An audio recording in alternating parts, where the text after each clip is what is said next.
Baik, bismillahirrahmanirrahim. Assalamualaikum warahmatullahi wabarakatuh.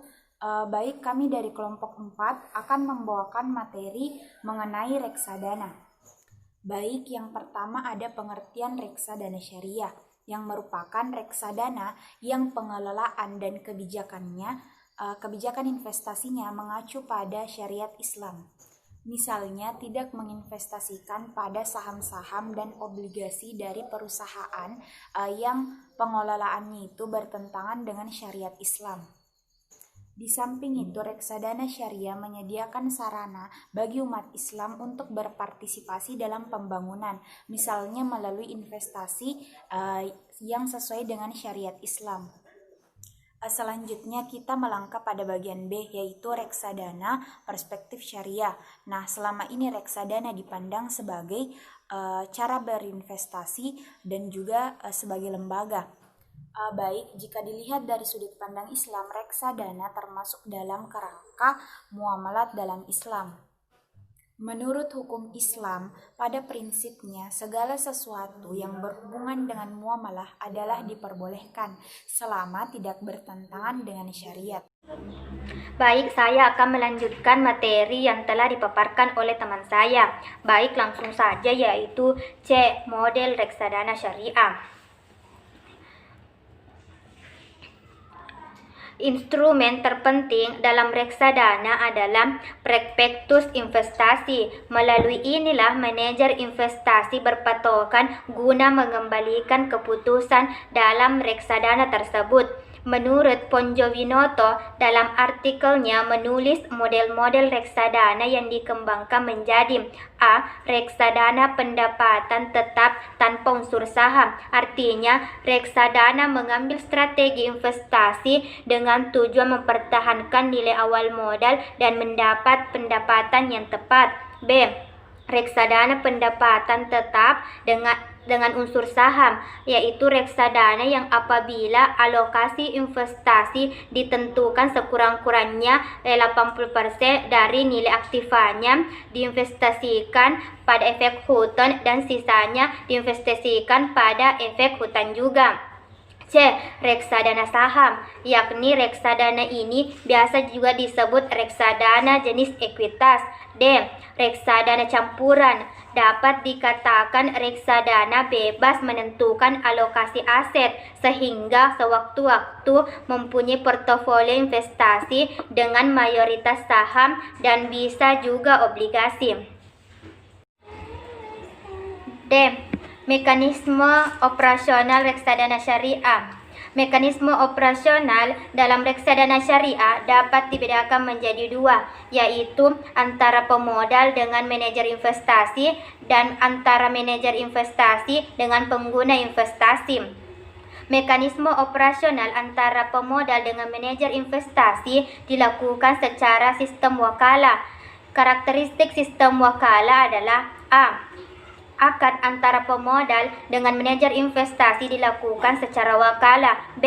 Dengan akad wakalah, pemodal memberikan mandat kepada manajer investasi untuk melaksanakan investasi bagi kepentingan pemodal sesuai dengan ketentuan yang tercantum dalam prospektus.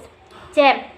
Pemodal secara kolektif mempunyai hak atas hasil investasi dalam reksadana syariah. D. Pemodal menanggung resiko yang berkaitan dalam reksadana syariah. E. Pemodal berhak untuk sewaktu-waktu menambah atau menarik kembali penyertaannya dalam reksadana syariah melalui manajer investasi. E. Pemodal berhak atas bagi hasil investasi sampai saat ditariknya pernyataan tersebut. G.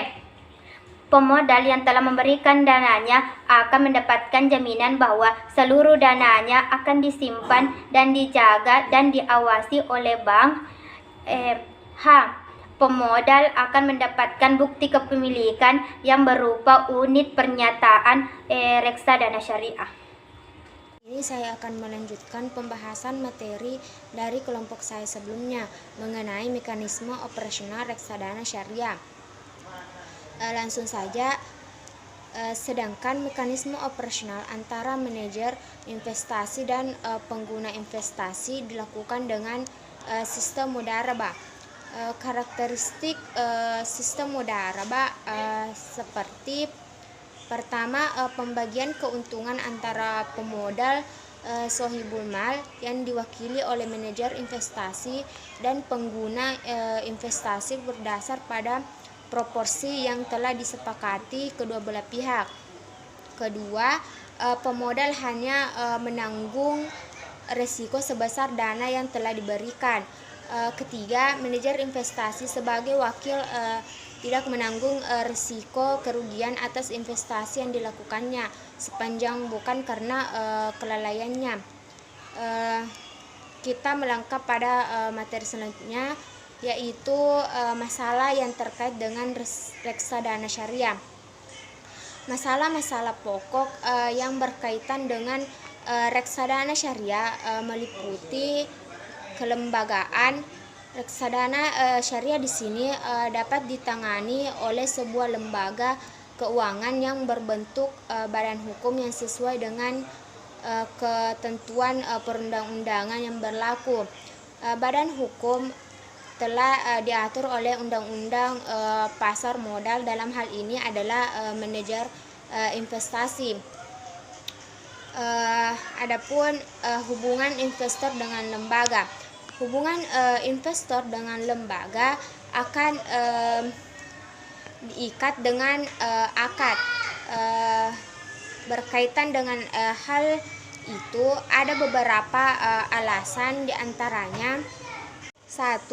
Akad antara investor dengan lembaga hendaknya dilakukan dengan sistem mudharabah atau kirat. Kedua, saham reksadana syariah dapat diperjualbelikan. 3. Bahwa saham itu merupakan harta atau mal milik investor yang bisa dimanfaatkan dan diperjualbelikan. 4. Bahwa tidak adanya unsur penipuan atau gharar karena nilai saham jelas. Kemudian bagian C, kegiatan investasi reksadana syariah terdiri dari 1. Dalam kegiatan investasi reksadana syariah, manajer investasi dapat melakukan apa saja sepanjang tidak bertentangan dengan syariah. Kedua, akad yang dilakukan oleh reksadana syariah dengan emiten dapat dilakukan dengan akad mudharabah atau jual beli. Kemudian bagian D, mekanisme transaksi. Di dalam investasi melalui reksadana syariah harus memperhatikan hal-hal yang bertentangan dengan syariah Islam. Di antaranya tidak diperbolehkan melakukan tindakan spekulasi yang di dalamnya mengandung unsur gharar seperti najasi, iktikar, dan kegiatan spekulasi lainnya. Baik, itulah yang sempat saya sampaikan. Lebih dan kurangnya mohon dimaafkan, dan saya akhiri dengan ucapan Assalamualaikum warahmatullahi wabarakatuh.